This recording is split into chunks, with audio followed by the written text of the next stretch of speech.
Hello friends, and welcome to a new chapter of Anne of Green Gables. I hope you like it and subscribe my channel.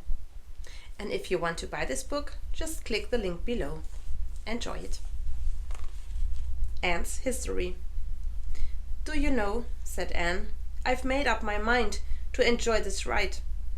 I'm not going to think about going back to the orphanage, but only how lovely everything is." Anne sat up straight. "Look at those pink buds. They are perfect, don't you think? Pink is a lovely color, but not for people with red hair.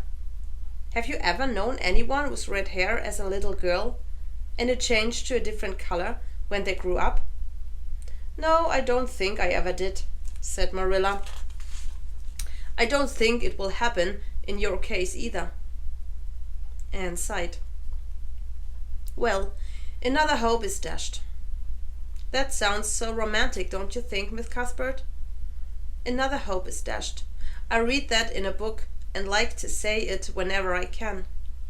Will we be passing through Avonlea? I do love the name of the town, Avonlea." "Anne, we have 5 more miles to go. Why don't you tell me about yourself?" "There isn't much to tell, I'm afraid.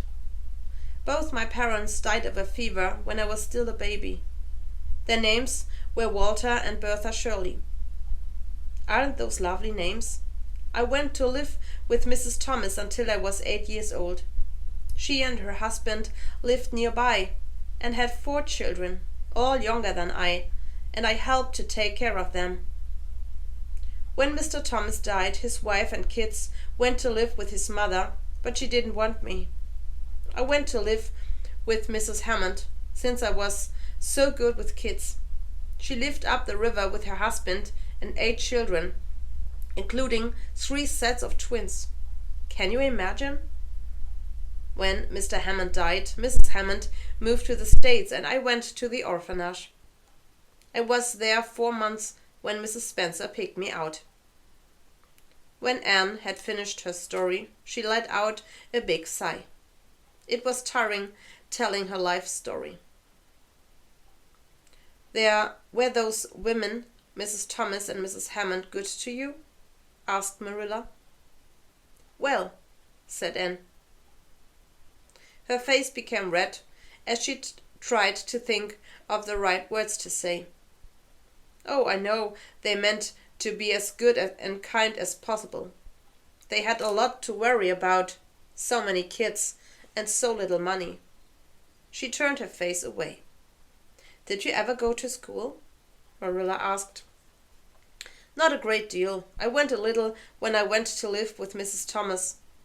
But with the Hammonds there was too much to do with all the twins. And of course I went to the orphanage. I can read pretty well, though, and say lots of poems by heart. Don't you just love poetry? Doesn't it make you feel all tingly?"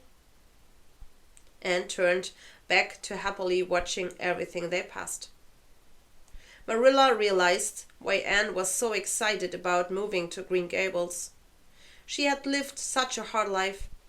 Maybe she should think about Matthew's idea. The girl talked too much, of course, but she was nice and a hard worker. "I think," said Anne suddenly, "if I couldn't be a girl, I'd like to be a bird. It would be lovely to be a seagull, don't you think? Then I would never be far from water."